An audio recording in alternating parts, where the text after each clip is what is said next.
নমস্কার, নিউজে বমে আপনাদের সকলকে স্বাগত। আপনাদের সঙ্গে আমি তুলিকা। শুরুতেই যে খবরের দিকে নজর রাখবো, রাজ্যের বিধানসভা ভোটের গণনা শুরু হওয়ার আগেই পরিস্থিতি অত্যন্ত উত্তপ্ত হয়ে উঠল। খিদিরপুরের নেতাজি ইন্ডোর স্টেডিয়ামের কাছে যেখানে ব্যালট ও ইভিএম রাখা আছে, সেখানে চরম বিশৃঙ্খলা শুরু হয়েছে।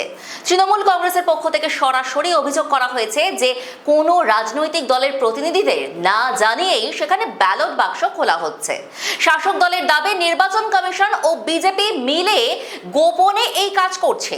এই ঘটনাকে গণতন্ত্রের প্রকাশ্য হত্যা বলে দাবি করেছে তৃণমূল। এই খবর পাওয়ার পর থেকেই শশী পাঁজা ও কুণাল ঘোষের মতো নেতারা বিক্ষোভ শুরু করেন। পরিস্থিতি এতটাই ঘোরালো হয়ে ওঠে যে রাতেই ঘটনাস্থলে যাওয়ার সিদ্ধান্ত নেন মুখ্যমন্ত্রী মমতা বন্দ্যোপাধ্যায়। তৃণমূলের অভিযোগ, বিজেপি বুঝতে পেরেছে যে তারা ভোটে জিততে পারবে না, তাই এখন জেতার জন্য তারা জালিয়াতির পথ বেছে নিয়েছে। দলের সোশ্যাল মিডিয়া অ্যাকাউন্টে একটি ভিডিও পোস্ট করে দাবি করা হয়েছে যে সিসিটিভি ক্যামেরায় স্পষ্ট দেখা যাচ্ছে কিভাবে নিয়ম ভেঙে ব্যালট বাক্স নিয়ে নাড়াচাড়া করা হচ্ছে।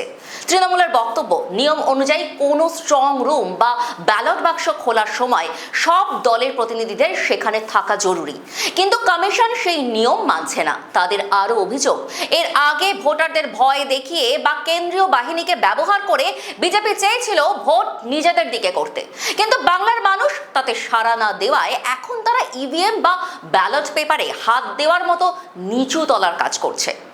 বিকেল থেকে এই ঘটনাকে কেন্দ্র করে ঝামেলা শুরু হয়। তৃণমূল নেতা কুণাল ঘোষ বলেন, আমরা সিসিটিভিতে দেখতে পাচ্ছি ব্যালট পেপার সরানো হচ্ছে, কিন্তু আমাদের প্রতিনিধিদের ভেতরে ঢুকতে দেওয়া হচ্ছে না। এটা পরিষ্কার ভোট চুরি করার ষড়যন্ত্র। শশী পাঁজা বলেন, নির্বাচন কমিশন নিরপেক্ষ থাকার বদলে দিল্লির বিজেপি নেতাদের কথা মতো কাজ করছে।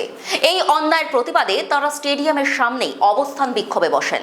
তাদের দাবি, অবিলম্বে এই কাজ বন্ধ করতে হবে এবং কমিশনের অফিসারদের জবাব দিতে হবে কেন এই বেআইনি কাজ করা হলো।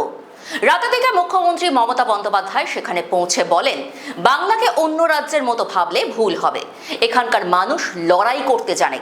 দিল্লির জমিদাররা ভাবছে কমিশনকে পুতুল বানিয়ে ভোট চুরি করবে, তা হতে দেওয়া হবে না। তিনি কর্মীদের নির্দেশ দিয়েছেন গণনা শেষ না হওয়া পর্যন্ত চোখ কান খোলা রেখে সব পাহারা দিতে। তিনি স্পষ্ট জানিয়ে দেন যে জনগণের রায় চুরি করার কোনো চেষ্টা সফল হবে না। যদিও নির্বাচন কমিশনের পক্ষ থেকে জানানো হয়েছে কোনো নিয়ম ভাঙা হয়নি। তাদের দাবি, তারা কেবল নিয়মিত কাজের অংশ হিসাবে কিছু কাগজ পরীক্ষা করছিল এবং সব দলকে ইমেলের মাধ্যমে জানানো হয়েছিল। কিন্তু তৃণমূলের দাবি, কোনো ইমেল তারা পায়নি এবং বিজেপিকে বাড়তি সুবিধা পাইয়ে দিতেই কমিশন এমন অজুহাত দিচ্ছে। এই পাল্টাপাল্টি অভিযোগের ফলে গোটা রাজ্যের রাজনীতিতে এখন ব্যাপক উত্তেজনা তৈরি হয়েছে। সাধারণ মানুষ এখন তাকিয়ে আছেন গণনার দিকে। তবে এই ঘটনাকে কেন্দ্র করে বাংলার রাজনৈতিক পরিবেশ আরো উত্তপ্ত হয়ে উঠেছে।